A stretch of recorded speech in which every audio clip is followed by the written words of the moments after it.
सबको जय मसीह की। आइए हम परमेश्वर के वचन की ओर चलते हैं। फिलिपियों 2 अध्याय 1 पद से लेकर 11 पद। फिलिपियों 2 अध्याय 1 पद से लेकर 11 पद तक।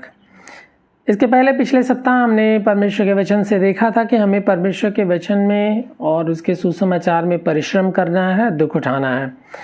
और इसी संदर्भ में पौलुस एक कदम आगे बढ़ करके विश्वासी जनों को, कलीसिया के लोगों को ये कहता है 2 अध्याय के 1 पद से, अतः यदि मसीह में कुछ शांति और प्रेम से ढाढ़स और आत्मा की सहभागिता और कुछ करुणा और दया है, तो कलीसिया कह रहा अगर ये बातें हैं तुम्हारे अंदर, तुम्हारे बीच में, तो मेरा यह आनंद पूरा करो कि एक मन रहो और एक ही प्रेम, एक ही चित्त और एक ही मनसा रखो। विरोध या झूठी बड़ाई के लिए कुछ ना करो, पर दीनता से एक दूसरे को अपने से अच्छा समझो। हर एक अपने ही हित की नहीं वरन दूसरों के हित की भी चिंता करे। जैसा मसीह यीशु का स्वभाव था वैसा तुम्हारा भी स्वभाव हो, जिसने परमेश्वर के स्वरूप में होकर भी परमेश्वर के तुल्य होने को अपने वश में रखने की वस्तु न समझा, वरन अपने आप को ऐसा शून्य कर दिया और दास का स्वरूप धारण किया और मनुष्य की समानता में हो गया और मनुष्य के रूप में प्रकट होकर अपने आप को दीन किया और यहाँ तक आज्ञाकारी रहा कि मृत्यु, हाँ क्रूस की मृत्यु भी सह ली। इस कारण परमेश्वर ने उसको अति महान भी किया और उसको वह नाम दिया जो सब नामों में श्रेष्ठ है, कि जो स्वर्ग और पृथ्वी पर और पृथ्वी के नीचे हैं वे सब यीशु के नाम पर घुटना टेकें और परमेश्वर पिता की महिमा के लिए हर एक जीभ अंगीकार कर ले कि यीशु मसीह ही प्रभु है। हालेलुया। तो परमेश्वर का ये वचन है जिसको पौलुस बड़ी उत्साह के साथ कलीसिया को चिता भी रहा है, बता भी रहा है, क्योंकि इसके पहले उसने कई बार पहले अध्याय में चेतावनी दी है और उनको स्पर करने की, उनको उत्साहित करने की कोशिश कर रहा है कि तुम्हारा चाल चलन परमेश्वर के सुसमाचार के योग्य हो। साथ ही साथ तुम्हें परमेश्वर के सुसमाचार और अपने विश्वास के प्रति परिश्रम करना है, मेहनत करना है। अगर दुख और सताव आए तो उसका तिरस्कार नहीं करना है, परंतु उसको आनंद के साथ ग्रहण करना है, दुख उठाना है सुसमाचार के लिए। और उसके उसी संदर्भ में आगे एक कदम बढ़ के वो कहता है कि अगर तुम्हारे बीच में, कलीसिया के लोगों, तुम्हारे बीच में कुछ शांति, कुछ प्रेम और ढाढ़स और आत्मा की सहभागिता, करुणा और दया है, तो मेरा यह आनंद तुम पूरा करो। तो आज का जो पैसेज है, जो पद है, उसमें हम देखेंगे कि यीशु मसीह जो है वो निस्वार्थ नम्रता का एक परम उदाहरण है और उसी उदाहरण को हमको पीछे चलना है, उसी उदाहरण को लेके हमको चलना है, उसी का अनुकरण करना है। तो यीशु मसीह निस्वार्थ नम्रता का परम एक उदाहरण है जिसका हमें अनुकरण करना है। तो पौलुस कह रहा है, हे विश्वासी भाई बहनों, हे प्रभु के लोगों, कलीसिया के लोगों, प्रभु के जन, यदि यीशु मसीह में कुछ शांति है, कुछ प्रेम से ढाढ़स और आत्मा की सहभागिता और करुणा और दया आपके बीच में है, तो मेरा यह आनंद पूरा करो कि तुम क्या करो, एक मन रहो, जिसके बारे में वो पहले भी कह चुका है, और एक ही प्रेम और एक ही चित्त और एक मनसा रखो। तो यहाँ पे 2 चीज़ों के बारे में हम कॉन्ट्रास्ट देख रहे हैं। एक तो विश्वासी जनों को किस प्रकार रहना है, किस प्रकार नहीं रहना है, हमारे बीच में किस प्रकार का स्वभाव डेवलप होना चाहिए और किस प्रकार का नहीं होना चाहिए, किस प्रकार से हमें एक दूसरे से मिलना जुलना चाहिए और किस प्रकार नहीं मिलना जुलना चाहिए, किस प्रकार से हमें एक दूसरे के प्रति अपनी प्रतिक्रिया देनी चाहिए और किस प्रकार नहीं देनी चाहिए। इन बातों को 1 पद से 4 पद में हम देखते हैं, 5वें पद को भी। तो पौलुस कह रहा है कि तुम्हारे बीच में क्या होना चाहिए, एक मन तुम्हें होना चाहिए। एक मन हम कैसे होंगे? अगर हम सभी कहते हैं कि हम प्रभु यीशु मसीह हमारा परमेश्वर है, हमारा उद्धार करता है, यीशु मसीह पर हमने विश्वास किया, वो हमारे पापों के लिए मारा गया, गाड़ा गया और मुर्दों में से जी उठा। अगर हमारा सुसमाचार का जो नींव है, हमारी जो फाउंडेशन है वो सही है, तब तो हम एक मन हो पाएंगे। अगर हमारी फाउंडेशन, हमारी जो नींव गड़बड़ है विश्वास की, हमारे सुसमाचार की नींव गड़बड़ है, हमारी मसीहियत की नींव गड़बड़ है, हमारे सिद्धांत ठीक नहीं है, तो मुश्किल है हमें एक मन होना। परंतु पौलुस कहता है कि जब हमारा सिद्धांत सही है, हमारा सुसमाचार सही है, हमारा विश्वास सही है, तो क्या होगा, हम एक मन आराम से हो सकते हैं, इजीली हम एक मन हो सकते हैं और एक दूसरे से प्रेम भी कर सकते हैं। तो पौलुस कह रहा है एक मन रहो, एक चित्त रहो, एक दूसरे से प्रेम रखो, एक ही मनसा रखो। मनसा का मतलब क्या है, लाइक माइंडेडनेस, मतलब एक मनसा, आपका विचार है, मेरा विचार है, एक ही तरह का होना चाहिए। एक ही तरह का हर एक व्यक्ति का विचार नहीं हो सकता, परंतु परमेश्वर के वचन के प्रति, सुसमाचार के प्रति, परमेश्वर के कार्यों के प्रति, कलीसिया के प्रति हमारा एक मन हो सकता है, एक मनसा हम रख सकते हैं। कलीसिया के प्रोग्रेस के प्रति, सुसमाचार के प्रोपगेशन के प्रति, सुसमाचार को बढ़ाने के प्रति, एक दूसरे की मदद करने के प्रति, कलीसिया में एक दूसरे को उठाने के प्रति हमारा एक मनसा हम रख सकते हैं। तो इसीलिए पौलुस कह रहा है कि तुम क्या करो, एक मन रहो, एक ही प्रेम, एक चित्त होकर एक मनसा रखो।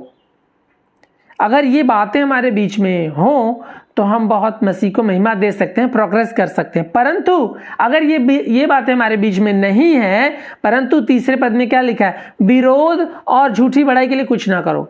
अगर विरोध है, डिविजन है, जैसे कुरिन्थ की कलीसिया हम देखते हैं, वहां पे बहुत डिवीजन था, अलगाव था एक्सक्यूज मी, विश्वासियों के बीच में बहुत अलगाव था। कई बार क्या होता है, आजकल आइटिनरी प्रीचर्स का बहुत क्रेज है लोगों के बीच में। लोग कहते हैं कि बाहर से लोग हमारी कलीसिया में आते हैं तो लोगों को बहुत अच्छा लगता है, तो लोगों को भी वो चलन हो गया कि बाहर से बुलाओ प्रीचर्स को, बाहर से लोगों को बुलाओ, उनको दिखाओ, उनके प्रचार को सुनाओ, मोटिवेशन थोड़ा बढ़ाओ, लोगों को उत्साह से भर दो। तो लोगों को क्या है, अट्रैक्शन कई प्रचारकों की तरफ बढ़ जाता है। तो क्या होता है, कुरिन्थ की कलीसिया में जैसे हम पाते हैं, वहां पे कोई पौलुस को कहता है कि वो हमारा अगुआ है, कोई अपोलोस को कहता है, कोई प्रिसिला अक्विला या कोई और को भी कहता होगा। तो वहां पे लोग कह रहे हैं कि हमारा भाई देखो, आप हमारे पास्टर नहीं है, हमारा पास्टर तो पौलुस है, या हमारा पास्टर तो अपोलोस है, या हमारा पास्टर कोई और है, हम आपको नहीं मानते। हाँ, हम इस कलीसिया में आते हैं। ऐसा होता है कलीसियाओं में, ऐसा होता है। इसलिए पौलुस कह रहा है विरोध या झूठी बड़ाई के लिए नहीं, उसके लिए कुछ ना करो। विरोध या झूठी बड़ाई के लिए कुछ ना करो। अगर विरोध और झूठी बड़ाई और स्वार्थ के लिए हम काम कर रहे हैं तो वहां पे हम परमेश्वर को महिमा नहीं दे पाएंगे। कलीसिया में जो एकता है और जो नम्रता आनी चाहिए वो नहीं आ पाएगी, तब फूट होगी, झगड़े होंगे, ईर्ष्या होगा, डाह होगा और मसीह का नाम बदनाम होगा। इसलिए पौलुस कह रहा है कि एक मन रहो, एक ही प्रेम, एक चित्त और एक मनसा रखो। विरोध या झूठी बड़ाई के लिए कुछ ना करो, परंतु दीनता से एक दूसरे को अपने से अच्छा समझो। ये बड़ा मुश्किल काम है, और जो ट्रांसलेशन यहाँ पे लिखा है एक दूसरे को अपने से अच्छा समझो, ऐसा बहुत मुश्किल है। परंतु यहाँ संदर्भ यह है कि एक दूसरे को उठाओ। अच्छा समझने का मतलब क्या है, एक दूसरे को उठाओ। इंग्लिश में लिखा है एस्टीम अदर्स। एस्टीम का क्या होता है कि किसी को नीचा ना समझो, कम से कम अपने बराबर समझो, क्योंकि हम सभी जो हैं परमेश्वर के स्वरूप में बनाए गए हैं। हर एक व्यक्ति को एस्टीम करो, उसको बढ़ाओ, उसको आदर दो, उसका सम्मान करो एज ए ह्यूमन बीइंग, परमेश्वर के स्वरूप में बनाए हुए व्यक्ति के अनुसार। अगर वो विश्वासी है तो और भी हमें प्राथमिकता एक दूसरे को देनी चाहिए। तो पौलुस कह रहा है विरोध के लिए नहीं, झूठी बड़ाई के लिए, मतलब झूठा प्रेज लेने के लिए, अपनी बड़ाई करने के लिए, दिखाने के लिए नहीं, आर्टिफिशियलिटी के लिए नहीं, परंतु जेन्युइनिटी के साथ, अपने मन की खराई के साथ, प्योरिटी के साथ, सचमुच में कि आप सच में अगर किसी से प्रेम करते हैं तो उसको सचमुच में दिखाइए। झूठी बड़ाई के लिए नहीं, दिखाने के लिए नहीं, लोगों के बीच में अट्रैक्शन पैदा करने की नहीं अपने प्रति कि हम बहुत अच्छे हैं, परंतु नेचुरली अंदर और बाहर आप एक जैसे दिखने चाहिए, एक जैसे आप होने चाहिए। ये नहीं कि आप कलीसिया में कुछ और हैं और बाहर समाज में कुछ और हैं, अपने घर में कुछ और हैं। आप जिस प्रकार का आपका विश्वास है, जिस प्रकार का आपका रहन सहन है, जिस प्रकार का आपका बोलचाल है, स्वभाव, उसी प्रकार का स्वभाव हर जगह दिखना चाहिए। तो पौलुस कह रहा है विरोध या झूठी बड़ाई के लिए कुछ ना करो, परंतु दीनता से एक दूसरे को अपने से अच्छा समझो। नम्रता के साथ, दीनता का बढ़िया मीकनेस और ह्यूमिलिटी, नम्रता के साथ एक दूसरे को एस्टीम करना, बढ़ाना है और आदर देना है। ठीक है, तो पहला पत्रस 3 अध्याय के 8 पद में हम देखते हैं। पहला पत्रस 3 अध्याय के 8 पद में पत्रस इस प्रकार कहता है, अतः सबके सब एक मन और कृपामय और भाईचारे की प्रीति रखने वाले और करुणामय और नम्र बनो। यहाँ बहुत थोड़ा और इलाबोरेट करके और विस्तृत रूप से पत्रस कह रहा है कलीसिया को कि तुम सबके सब एक मन और कृपामय, क्लियरली यहाँ बता रहा कि थोड़ा जेंटल बन जाओ, थोड़ा जेनरस बन जाओ, उदारवादी बन जाओ, थोड़ा कृपा दिखाओ लोगों के ऊपर, कृपा में होकर भाईचारे की प्रीति रखो। प्रभु यीशु मसीह में अपने भाईचारे की, क्योंकि हम प्रभु में हम सब भाई बहन हैं, तो हम परमेश्वर की संतान हैं, हमें भाईचारे की प्रीति रखना है, प्यार करना है एक दूसरे को as a brother and sister, और करुणामय और नम्र बनो। और आगे कह रहा है बुराई के बदले बुराई मत करो और गाली के बदले गाली मत दो, पर इसके विपरीत आशीष दो, क्योंकि तुम आशीष के वारिस होने के लिए बुलाए गए हो। तुम्हारी जीभ से बुराई नहीं, पर अपने होठों से छल की बातें कहने से रोके रहो। बुराई को छोड़ दो, भलाई को करो, मेल मिलाप को ढूंढो और उसके लिए यत्न में लगे रहो, क्योंकि प्रभु के आगे धर्मियों पर रहती हैं, उसके कान उनकी विनती की ओर लगे रहते हैं। परंतु प्रभु बुराई करने वालों को विमुख रहता है। जो बुराई करते, जो घमंड करते, जो ईर्ष्या करते, डाह करते, विरोध करते हैं, झूठी बातें गढ़ते हैं, परमेश्वर उनके विरोध में रहता है। परंतु जो लोग नम्रता, कृपा, सच्चाई, भलाई को ढूंढते हैं, परमेश्वर उनको आशीष देता है। धर्मियों पर परमेश्वर की आंखें लगी रहती हैं। और इसीलिए पौलुस कह रहा है कि दिखाने के लिए मत करो ये सब काम, परंतु नम्रता के साथ ये काम करो, सच्चाई के साथ, ईमानदारी के साथ, धार्मिकता के साथ ये काम करो और एक दूसरे को अपने से अच्छा समझो। और कह रहा है हर एक व्यक्ति अपने हित की नहीं वरन दूसरों के हित की भी चिंता करे। स्पेशली कहीं पे लिखा हुआ है beginning from the house of God, house hold of God. जो हम भलाई करते हैं वो हमें सबसे पहले कलीसिया के लोगों के साथ शुरुआत करनी चाहिए। गलातियों की पत्री में बताया था कि कलीसिया के लोगों के बीच में हम किस प्रकार भलाई कर सकते हैं। हमारी जो भलाई है, हमारे जो कृपा के काम हैं, हमारे जो चैरिटेबल जो वर्क हैं, वो हमें कलीसिया के लोगों के साथ शुरू करने चाहिए। सबसे पहले में प्रभु के लोगों की मदद करना है, प्रभु के लोगों को उठाना है, अपने भाई बहनों को उठाना है जो प्रभु में है, जो हमारे साथ संगति करते हैं, उनको हमें सहयोग करना है। तो यहाँ पे वचन कह रहा है कि हर एक अपने ही हित की नहीं वरन दूसरों के हित की भी चिंता करें।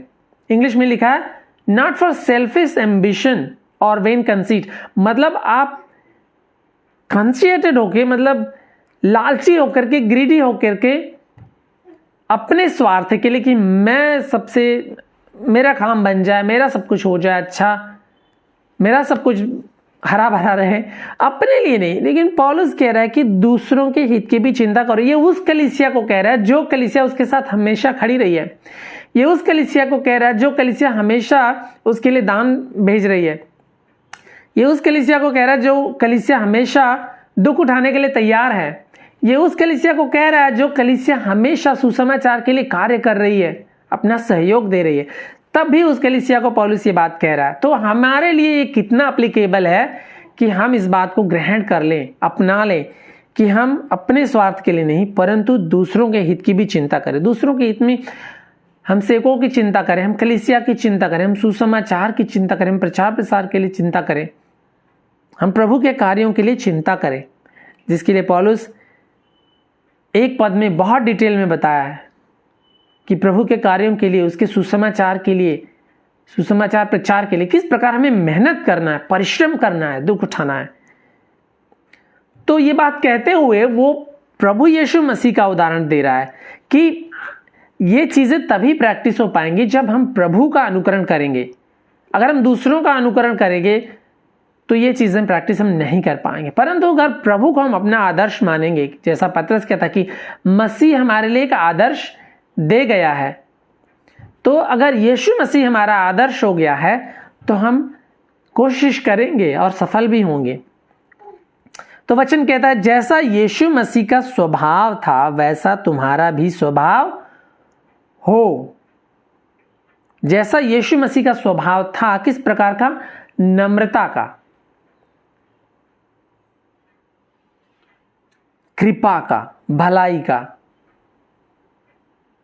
क्योंकि यीशु मसीह अपने लिए नहीं आया था, परंतु हमारे पापों के लिए वो आया था, कि बहुतों की छुड़ौती के लिए वो अपना प्राण दे, अपनी भेड़ों के लिए वो अपना प्राण दे, हमारे पापों को लेकर वो क्रूस पर मारा जाए, गाड़ा जाए, और मुर्दों में से तीसरे दिन वो जी उठे, ताकि जो विश्वास करे वो नाश न हो परंतु अनंत जीवन पाए। तो पौलुस कह रहा है तुम्हारा जो स्वभाव है वो यीशु मसीह के समान बन जाए। मत्ती 11 अध्याय के 29 पद में प्रभु यीशु मसीह कहते हैं अपने बारे में, जहां पे प्रभु यीशु मसीह लोगों का आह्वान करते हैं कि लोग उनके पीछे आए। मत्ती 11 अध्याय के 29 पद में प्रभु यीशु मसीह कहते हैं मेरा जुआ अपने ऊपर उठा लो और मुझसे सीखो, लर्न फ्रॉम मी। प्रभु कहते हैं मेरा जुआ अपने ऊपर उठा लो और मुझसे सीखो, क्योंकि मैं नम्र और मन में दीन हूं। प्रभु ने कहा मैं नम्र और मन में दीन हूं, मुझसे सीखो। प्रभु से हमें क्या सीखना है? कि प्रभु की नम्रता के बारे में हमें सीखना है। और धन्य वचन में प्रभु ने कहा धन्य है वे जो नम्र हैं, क्योंकि वे पृथ्वी के अधिकारी होंगे। नीति वचन में लिखा हुआ है ह्यूमिलिटी कम्स बिफोर ऑनर। अगर महिमा पाने से पहले नम्रता आती है, लेकिन अगर आपको गिरना है तो घमंड आता है। घमंड से आदमी गिरता है, लेकिन नम्रता से आदमी उठता है। हालेलुया। घमंड से आदमी गिर जाता है, और घमंड का उदाहरण हमने देखा है बाइबल में बार बार। घमंड की द्वारा, उसकी वजह से कितने लोगों ने हानि उठाई, और इस संसार में भी घमंड के द्वारा हम कितनी हानि उठाते हैं, कितना हम नुकसान झेलते हैं। परंतु नम्रता के द्वारा हमें ऑनर मिलता है, रिस्पेक्ट मिलता है, आदर मिलता है, और हम उठाए जाते हैं, आदर के योग्य बन जाते हैं। तो जैसा यीशु मसीह का स्वभाव था वैसा ही तुम्हारा स्वभाव हो। एक और बात पढ़ेंगे, यूहन्ना रचित सुसमाचार 13 अध्याय के 12 पद से 17 पद तक। यूहन्ना रचित सुसमाचार 13 अध्याय के 12 पद से 17 पद तक। यहां पाते हैं यीशु मसीह जब चेलों के पांव धो चुके होते हैं, उनके क्रूस पर चढ़ाए जाने से पहले जब प्रभु यीशु मसीह अपने चेलों के साथ आखिरी भोजन करते, वहां पे वो चेलों के पांव धोते हैं। तो 12 पद में लिखा हुआ है कि जब वह उनके पांव धो चुका और अपने कपड़े पहनकर फिर बैठ गया, तो उनसे कहने लगा, प्रभु यीशु मसीह उनको चेक करने लगे प्रेरितों को कि वो क्या समझते। क्या तुम समझे कि मैं तुम्हारे साथ क्या किया? प्रभु यीशु मसीह कह रहे क्या तुम समझे हो कि मैंने तुम्हारे साथ क्या किया है? तुम मुझे गुरु और प्रभु कहते हो, ठीक ही कहते हो, क्योंकि मैं वही हूं। यदि मैंने प्रभु और गुरु होकर तुम्हारे पांव धोए, तो तुम्हें भी एक दूसरे के पांव धोना चाहिए, क्योंकि मैंने तुम्हें नमूना दिखा दिया है। कई कल्चर्स में लोग अपने गेस्ट को, अपने विजिटर्स को उनके पांव धोकर स्वागत करते हैं, पर वो एक कल्चर है, उनका एक सांस्कृतिक रूटीन है। पर हमारे लिए, विश्वासियों के लिए क्या है? नम्रता को डेवलप करना अपने लाइफ में। Humility comes before honour. तो प्रभु यीशु मसीह कहते हैं अगर मैं गुरु और प्रभु होकर तुम्हारे पांव हमने धोए हैं, तो तुम्हें भी एक दूसरे के पांव धोना चाहिए। किसी के पांव धोना ये अटर ह्यूमिलिटी को दिखाता है, कि एक बहुत बड़ी नम्रता को दिखाता है, कि हम किसी के सामने हम अपने आप को दीन करें, नम्र करें, उनको आदर दें। उसका मतलब क्या कि आप उनको आदर देना चाहते हैं। क्योंकि यीशु मसीह ने कहा कि क्योंकि मैंने तुम्हें नमूना दिखा दिया कि जैसे मैंने तुम्हारे साथ किया वैसे तुम भी दूसरों के साथ करो। दूसरों के साथ हमें करना है। कलीसियाई संगति में, कलीसियाई परिवार में हमें इसको प्रैक्टिस करना बहुत ही ज़रूरी है। एक दूसरे को अपने से अच्छा समझना है। उसका मतलब क्या है? उनको भी आदर देना है, उनको प्राथमिकता देना है। और जब हम एक दूसरे को प्राथमिकता देंगे कलीसियाई सेवा में, विश्वासियों की संगति में, तब मसीह और महिमा पाएगा और कलीसिया और फ्लरिश होगी, कलीसिया और आशीषित होगी, कलीसिया में बहुत यूनिटी होगी और कलीसिया बहुत प्रोग्रेस करेगी और मसीह के स्वभाव में वो बढ़ती जाएगी। तो प्रभु कह रहे हैं, प्रभु का वचन कि मसीह यीशु का स्वभाव जैसा था वैसा तुम्हारा भी स्वभाव हो। और एक बड़ा उदाहरण पौलुस प्रस्तुत करता है, ये बहुत ही ग्रेट पैसेज है जिसमें प्रभु यीशु मसीह के प्रभुत्व के बारे में भी बताया गया है कि यीशु मसीह सिर्फ शरीर में ही नहीं थे परंतु वो प्रभु थे, पुत्र परमेश्वर थे, बिगिनिंग थे, शुरू से थे। यहाँ 6वें पद में लिखा है, जिसने परमेश्वर के स्वरूप में होकर भी परमेश्वर के तुल्य होने को अपने वश में रखने की वस्तु नहीं समझा। यद्यपि प्रभु यीशु मसीह परमेश्वर थे, परमेश्वर पिता के बराबर थे। इसका मतलब क्या है, यहाँ ट्रिनिटी के बारे में भी है, त्रिएकता के बारे में भी एक उदाहरण है कि पिता परमेश्वर है, पुत्र भी परमेश्वर है, पवित्र आत्मा भी परमेश्वर है। प्रभु यीशु मसीह परमेश्वर होकर के भी परमेश्वर के तुल्य होने को अपने वश में रखने की वस्तु ना समझा। मतलब क्या है कि वो परमेश्वर होकर के भी उस बात को उन्होंने अपने घमंड की बात नहीं समझा, उसको रखना नहीं समझा, उसको भूल करके, उसको त्याग करके, उसको इग्नोर करके कि मैं परमेश्वर हूं, उन्होंने अपने आप को मनुष्य रूप में अवतरित होकर हमारे बीच में वो उन्होंने डेरा कर लिया। जैसा यूहन्ना 1:1-2 और यूहन्ना 1:14 में लिखा कि आदि में परमेश्वर था, आदि में वचन था, वचन परमेश्वर था, वचन ही परमेश्वर था, वचन परमेश्वर के साथ था और वचन हमारे बीच में देहधारी होकर डेरा किया और हमने पिता की महिमा देखी है। पुत्र को अगर आपने देखा तो पिता को देखा है। तो यहां वचन कहता है, जिसने परमेश्वर के स्वरूप में होकर भी परमेश्वर के तुल्य होने को अपने वश में रखने की वस्तु नहीं समझा, वरन अपने आप को क्या कर दिया, शून्य कर दिया। जीरो मतलब शून्य कर दिया, निम्न कर दिया, सबसे लो कर दिया प्रभु यीशु मसीह ने अपने आप को, परमेश्वर होकर के भी।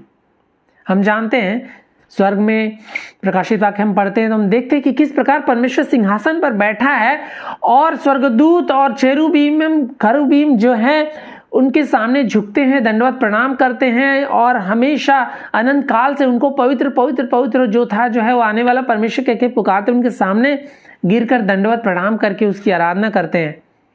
परंतु परमेश्वर जो ज्योति में रहने वाला है, अगम्य ज्योति में रहने वाला है, महापवित्र है, उसने अपने आप को परमेश्वर होने को भी न समझा परंतु अपने आप को उसने शून्य करके हमारे लिए दास का स्वरूप उसने क्या कर लिया, धारण कर लिया। दास का स्वरूप, सर्वेंट, एक दास का स्वरूप प्रभु यीशु मसीह ने हमारे लिए धारण कर लिया।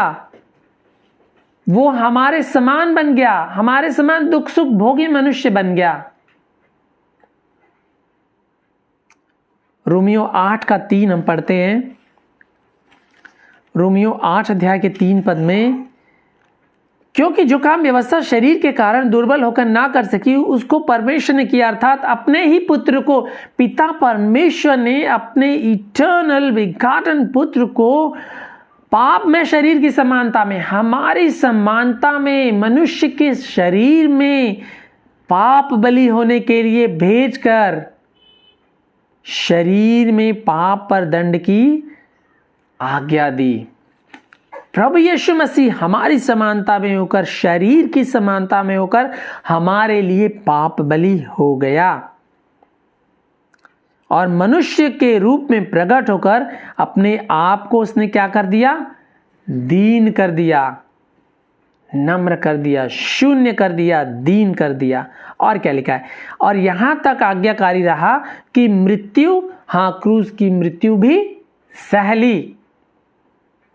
इसके बारे में तो मुझे बहुत डिटेल नहीं बताना है क्योंकि हम जानते हैं, हम मत्ती रचित सुसमाचार से प्रकाशित वाक्य हम पढ़े तो हम पढ़ते हैं कि प्रभु यीशु मसीह ने क्रूस पर हमारे पापों को ले लिया। देखिए परमेश्वर का मेमना जगत के पापों को क्या करता है, उठा ले जाता है। परमेश्वर ने हमसे ऐसा प्रेम किया कि अपना इकलौता पुत्र दे दिया ताकि वो हमारे पापों को क्रूस पर लेकर क्या करे, बलिदान हो जाए और हमारी छुड़ौती के लिए अपना प्राण दे दे। हम यीशु के लहू के द्वारा मोल ले लिए गए, छुड़ा लिए गए हैं। प्रभु यीशु मसीह ने हमारे विश्वास के लिए, हमारे उद्धार के लिए, हमारे अनंत जीवन के लिए, परमेश्वर से हमारे मेल मिलाप के लिए अपने बलिदान की कीमत चुकाई है। हालेलुया। बहुत ही अद्भुत बात है, बहुत ही वेटी बात है, भारी भरकम बात है, जिसको हमें हल्के में नहीं लेना चाहिए।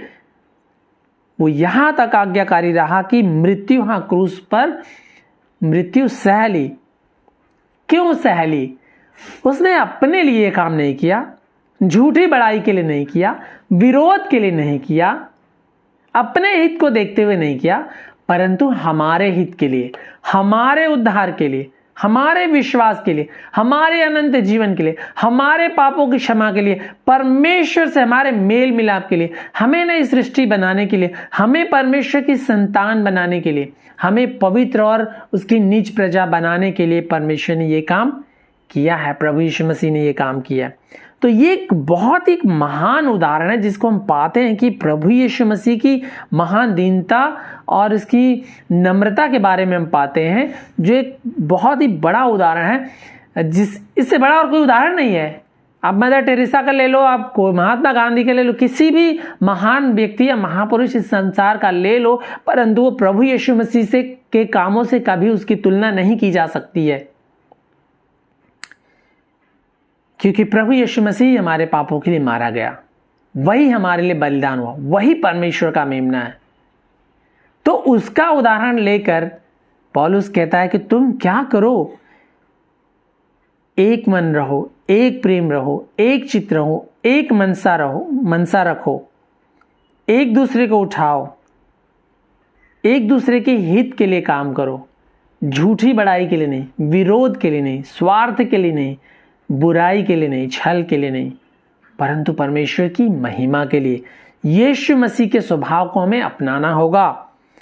तो परमेश्वर क्या कहता है इस वचन के लिए? इसी कारण, क्योंकि प्रभु यीशु मसीह के निस्वार्थ नम्रता का उदाहरण हम देख रहे हैं, प्रभु ने अपने आप को शून्य कर दिया, अपने आप को परमेश्वर होना भी नहीं समझा, दास का रूप उन्होंने धारण कर लिया, हमारे लिए क्रूस पर बलिदान हो गए। इसलिए इस कारण पिता परमेश्वर ने उनको अति महान भी कर दिया और उनको वह नाम दिया जो सब नामों में श्रेष्ठ है। इस संसार में, इस ब्रह्मांड में ऐसा कोई नाम नहीं है जो परमेश्वर की बराबरी करे। सब नामों में श्रेष्ठ है यीशु का नाम। हालेलुया। अगर आप यीशु का नाम लेते हैं, पुकारते हैं, तो ये नाम जो है इस पृथ्वी पर, इस पृथ्वी के ऊपर या इस पृथ्वी के नीचे सब नामों में क्या है? सर्वश्रेष्ठ है। वो प्रभुओं का प्रभु है, वो अल्फा और ओमेगा है, वो राजाओं का राजा है, वो सर्वश्रेष्ठ सर्व प्रभु है। सब नामों में श्रेष्ठ है कि जो स्वर्ग और पृथ्वी के नीचे हैं, वे सब यीशु के नाम के सामने घुटना टेकेंगे। अब सिर्फ इतना ही नहीं कि वो सब नामों में श्रेष्ठ है, परंतु उस नाम के पास अधिकार है। यीशु के पास क्या है? वो अधिकार है। मत्ती 28 में लिखा है, प्रभु ने कहा कि स्वर्ग और पृथ्वी का सारा अधिकार क्या है? मुझे दिया गया। पिता ने सारा अधिकार स्वर्ग और पृथ्वी का न्याय करने का सब कुछ प्रभु यीशु मसीह के हाथों में दे दिया है, ताकि हर एक घुटना क्या करे? प्रभु यीशु मसीह के सामने झुके और हर एक जीव अंगीकार करे कि यीशु ही प्रभु है। और परमेश्वर पिता की महिमा के लिए हर एक जीव अंगीकार कर ले कि यीशु ही प्रभु है। तो जब हम अंगीकार करते हैं प्रभु यीशु मसीह को, तो परमेश्वर पिता की महिमा होती है। और जब हम प्रभु यीशु मसीह का उदाहरण लेके कलीसिया में एक दूसरे के प्रति हम आदर का काम करते हैं, नम्रता के साथ एक दूसरे को अप्रोच करते हैं, मदद करते हैं, एक दूसरे को उठाते हैं, सहयोग करते हैं, परिश्रम करते हैं, दुख उठाते हैं एक दूसरे के साथ, तो परमेश्वर की महिमा होती है और हम प्रभु यीशु मसीह के स्वरूप पे हम बढ़ते जाते हैं, क्योंकि यीशु मसीह हमें एक आदर्श दे गया है। यीशु ने कहा, अगर तुम मुझे गुरु और प्रभु होकर ये काम करते हुए तुमने देखा है, तो मैं तुम्हें ये नमूना छोड़ देता हूं कि तुम भी इसी प्रकार किया करो, क्योंकि मैंने तुम्हारे साथ ये किया कि तुम एक दूसरे से प्रेम रखो, एक दूसरे की भलाई करो, एक दूसरे के पांव को धो, एक दूसरे का सहयोग करो, एक दूसरे को एस्टीम करो, अपने से अच्छा समझो, उनको भी उठाओ और उनको आदर दो। ये कलीसिया का नियम है। अगर कलीसिया को और मजबूत होना है, और इंटीग्रेटेड होना है, और यूनिटी में प्रभु के रहना है, प्रभु के स्वभाव में बढ़ना है, तो ये जो एटीट्यूड है, ये जो स्वभाव है, हमें और आपको अपनाना होगा और नम्रता में हमें बढ़ना होगा। क्योंकि नीति वचन में लिखा है, pride goes before fall and humility comes before honour.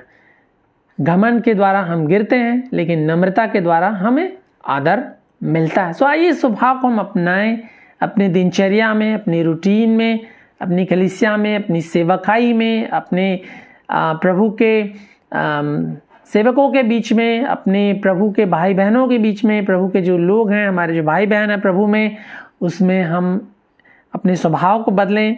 अगर हमारे बीच में विरोध है, हम झूठी बड़ाई के लिए काम करते हैं, हम अपने स्वार्थ के लिए काम करते हैं, हम सिर्फ अपना ही हित देखते हैं, तो हमें बदलाव लाना आवश्यक है। ज़रूरी हमें बदलाव लाना, प्रभु के स्वभाव में बदलना। हम हमेशा कहते हैं ओवरनाइट कोई भी चीज़ें नहीं बदलती हैं, नहीं होती हैं, परंतु डे बाय डे जब हम प्रैक्टिस करते हैं कोई भी चीज़, तो ज़रूर हमें बदलाव आता है। क्योंकि एक और बात लिखी हुई है, या हम जानते हैं, सुने होंगे, प्रैक्टिस मेक्स परफेक्ट। परफेक्टनेस, उस प्रभु के परफेक्टनेस में हम कभी नहीं, सिद्धता में नहीं पहुंच पाएंगे, लेकिन उसके लिए भी प्रभु कहता है तुम्हारा पिता जैसे सिद्ध है वैसे तुम भी सिद्ध बनो, जैसा तुम्हारा स्वर्गीय पिता पवित्र है वैसा तुम भी पवित्र बनो। तो बुलावा हमको दिया गया, आह्वान हमको मिला है, आज्ञाएं हमको मिली हैं, और हमें उसके प्रति नम्र होकर, सबमिशन के साथ, सरेंडर करके, प्रभु के अधीनता में हो करके, नम्रता के साथ अपने दिए हुए कामों को करना है। प्रभु ने जो दान हमें दिए हैं, जो वरदान हमें दिए हैं, जो स्किल्स हमें दिए हैं, जो योग्यताएं हमें दी हैं, उसको प्रभु की महिमा के लिए इस्तेमाल करना है, परंतु नम्रता और दीनता के साथ, क्योंकि प्रभु का हमारे सामने ग्रेट उदाहरण है, क्योंकि यीशु ही एक निस्वार्थ नम्रता का परम उदाहरण है। उस उदाहरण को हमें लेना है और उसके अनुसार हमें चलना है, ताकि हम मसीह की समानता में हम बढ़ते जाएं, और कलीसिया प्रभु की जो देह है, प्रभु की समानता में बढ़ती जाए, और मसीह जो हमारा सिर है वो सर्वोत्तम महिमा पाता जाए। आइए हम प्रार्थना करें। प्यारे पिता परमेश्वर, हम धन्यवाद करते हैं कि प्रभु यीशु मसीह आप प्रभु होकर भी अपने आप को प्रभु होना ना चाहा, परंतु हमारे लिए प्रभु जी आपने अपने आप को शून्य कर दिया, और दीन होकर, नम्र होकर प्रभु जी आपने दास का स्वरूप धारण कर लिया, मनुष्य रूप धारण करके आप दास बन गए हमारे लिए। अपने चेलों के आपने पांव धोए, और हम पापियों के लिए प्रभु जी आप क्रूस पर मारे गए और मुर्दों में गाड़े गए, और मुर्दों में से तीसरे दिन जी उठे। प्रभु आपने हमारे लिए कोड़े खाए, आपने दुख उठाया, आपका खून हमारे लिए बहाया गया। प्रभु जी आप बलिदान का वो मेमना बन गए, प्रायश्चित का वो मेमना बन गए प्रभु जी, और हमारी जगह आपने ले ली प्रभु जी, और अपने अपनी धार्मिकता हमको दे दी। इसके लिए हम धन्यवाद करते हैं पिता परमेश्वर। हम इस योग्य नहीं कि हम आपके कहलाएं, परंतु प्रभु जी आपने अपने अद्भुत प्रेम के द्वारा परमेश्वर हमें पिता के साथ मिलाया है प्रभु जी, और स्वर्गीय स्थानों में बैठाया। इसके लिए धन्यवादित हैं प्रभु जी। प्यारे पिता, आपके स्वभाव को हमें अडॉप्ट करने के लिए, उसके अनुसार हमें चलने के लिए, अपनी दिनचर्याओं में, अपने जीवन में, अपनी सेवकाइयों में, अपने आत्मिक जीवन में हमें उसकी प्रैक्टिस करने के लिए, स्वभाव में लाने के लिए हमारी सहायता करें प्रभु जी। हम कमज़ोर हैं, इस संसार की बातों में फंस जाते हैं प्रभु जी, शरीर के अभिलाषाओं में फंस जाते हैं, जीविका के घमंड में फंस जाते हैं, परंतु प्रभु इन पापों से, इन अभिलाषाओं से हमें बचाएं, और हमें निस्वार्थ सेवा करने के लिए, निस्वार्थ एक दूसरे की मदद करने के लिए, कलीसिया में एक दूसरे को उठाने के लिए, एक दूसरे के हित के लिए काम करने के लिए हमारी सहायता करें, ताकि कलीसिया आशीष पाए, प्रभु की देह आशीष पाए, और परमेश्वर आपका नाम महिमा पाए, और आपकी स्वभाव में, समानता में हम और बढ़ते जाएं, निखरते जाएं। हम धन्यवाद करते हैं। हमारे सभी श्रोताओं का आशीष दीजिए पिता। हम आपका धन्यवाद करते हैं। प्रार्थना यीशु के नाम से मांगते हैं। आमीन, आमीन।